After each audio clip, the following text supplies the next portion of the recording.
Alright guys, today's video is about how the MQB platform is the ultimate single car solution for you. And this is like the fourth take of this, and I keep messing this up because I don't want this video to be too long, but I'm so passionate about this chassis, I can go on forever about this chassis and how great it is. So I'm going to try to spark note this the best I can. So what makes this platform the best single car solution? And that is because 99% of these cars are just as tunable as the other. Say you buy a Mark 7 Sport Wagon or a Mark 7 All-Track. 99% of the performance parts from stuff like the GTI and the Golf R are transferable. More so for the 4Motion guys, I believe you have to run Golf R stuff, but I think there's also some instances where there's special built parts for them. But I know the front wheel drive stuff, everything from the GTI transfers over pretty much. You want to get a 1.8 TSI base Golf, same story. A lot of parts transfer over. In fact, the Mark 7 base Golfs that are front wheel drive still, 99% of the suspension parts for Mark 7 GTI will bolt right up. Same chassis. You want something that will violate federal emission standards, get super good gas mileage, and be super reliable, and cause a multi-billion-dollar, federal penalty lawsuit buyback situation across multiple continents, and be featured in the National Crime Museum. Dieselgate, TDIs are your thing. Super fun cars though. Absolutely love that engine. If you want something that's super rare and you want a hybrid, get the e-Golf. You want something that's super practical and can take you cross country, get a Taos. All of these cars are based on the same platform, and they're all super good cars. Some of them are even available in all-wheel drive in the case of the Taos, the Sport Wagon, and the All-Track, as well as the Audi A3, which is available in a handful of different flavors.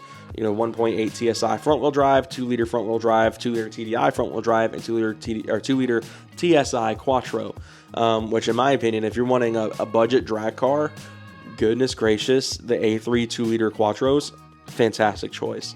These things are so good because, you just get the GTI's engine, and at that point with all-wheel drive, you get an aftermarket launch control installed on it. You do a full build on the engine and do crazy turbo and all that stuff. You don't even need to build the engine because it's just a GTI motor. You just put a bigger turbo on it and do some fueling mods. That thing's already going to be pushing like 550 wheel on the E85, and that's going to be a rocket on its own right. And you probably are less than like 20 grand into the whole car. So good option for your drag guys out there. Check out Van City Audi because he's done it. They're all super good tunable cars. You've got an insane platform with the 1.8 as well. A lot of people don't really give the 1.8 EA Gen 3s enough love because this is a good engine. This engine's super tunable in its own right. Sure, it is not as powerful as the GTI and the R's 2-liter engines. It's not as strong. It has a weaker crank, and all that stuff's been highlighted ad nauseum by people about how the 1.8 is the worst and how. But it's a really solid engine. If you want to tune a EA based 4-cylinder turbo engine, but don't want to spend quite as much money on a Mark 7 GTI, which, I don't entirely blame you if you're trying to do it on a super cheap budget, but the GTI is not that much more expensive, which I think is what's made the 1.8T scene so hard to get a hold of now, is that Mark 7 GTIs have dropped so much in value, is that it almost makes more sense to buy the GTI price-wise at that point. But if you're out there and you love the 1.8, no shame, because I do too. It's a really good engine. Let's talk about those enthusiast cars for a second. Move on to the GTI and the Golf R and the Jetta GLI and stuff of that nature. These are cars that have character to them that, unless you do a lot of suspension work to these 1.8 TSIs, 1.5 TSI cars like the base Jetta, you're really getting character out of these cars. It's so fun. They've got a lot of good chassis dynamics. The MQB chassis, in my opinion, is the best transverse chassis VW and Audi have ever made in terms of chassis dynamics. To me, think of it like this. If you're into domestic cars, the Camaro 6th Gen Alpha chassis, the current generation chassis that Chevrolet uses on the Camaro, and I believe they're using it still with the CT5V and the Blackwing and all that kind of stuff. One of the best, stiffest chassis GM's ever made, and it's super good for track use. To me, the MQB is VW's Alpha chassis. The previous chassis were good. Look at the 5th Gen Camaro. It's a really solid chassis. Not quite as good as the 6th Gen chassis, but pretty good in its own right. The PQ35 and PQ36 can be in the same vein. The Mark 5 and Mark 6, very dynamic cars, very good cars to drive. I've driven a couple Mark 6s, super fun. In my opinion, the MQB chassis is the absolute best for chassis dynamics of all VW has ever made. And that means the GTI has a lot going for it. You've got stripper specs like mine, the base S model, and you've got all the way up to the Autobahn. Lots of luxury, VAQ, electronic diff, all that good stuff. DCC, if you're in Europe, freaking guy's got a freaking digital cockpit, which drives me crazy that we didn't get that here. Then you got the Golf R, which is just crazy. I have said this a lot privately. I've never said it on YouTube before. I'm going to now because I know this is a hot take. It's going to take a lot of people off. This is the best turbo 4-cylinder since the Ford G63 went out of production. And probably the best 4-cylinder in general since the K20 and K24 first became a thing. I know a lot of people are going to fight for the FA20 and the FA24 and the 4B11 and all that kind of stuff, and the modern K-Series engines with the turbos on them. In my opinion, there's nothing like the VW platforms out there right now for tunability. They're good bang for buck. They're reliable as long as you take good care of them. And they make tons of power. People are cracking 900 horsepower on these Gen 3 engines now. And Gen 4 builds, if you got a Mark 8 or an 8Y, not terribly far behind. There's still some room to be had with those, but it's definitely the Mark 7 and the 8V are the winners in terms of overall horsepower. The S3 is also a good option here. You got a lot of luxury for the money.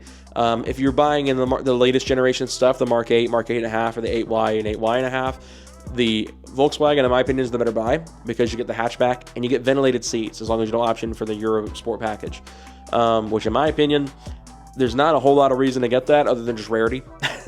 In my opinion, the best model to get of the Golf R as a general rule is just the standard Golf R because you can get nicer looking wheels on it. You can get your own exhaust setup.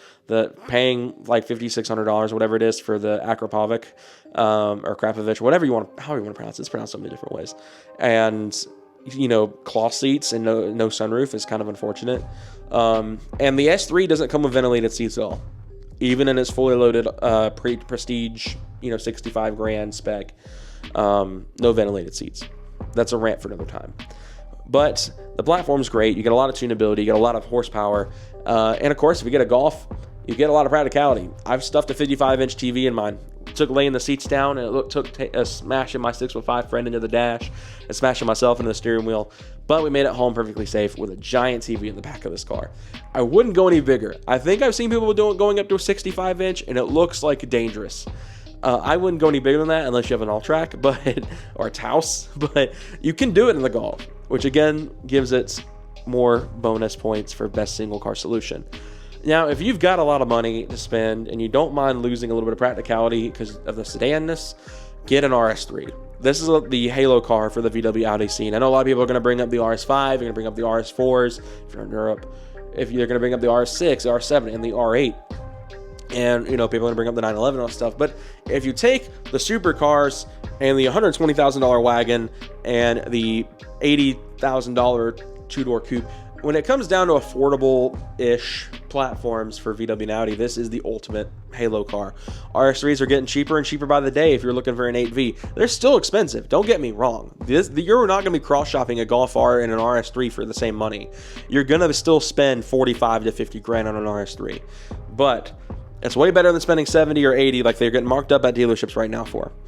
But you get the Daza engine, the 2.5 turbo 5-cylinder, super tunable car. 1,200 plus horsepower builds are already a thing with these cars, and you get really good luxury. I've driven one.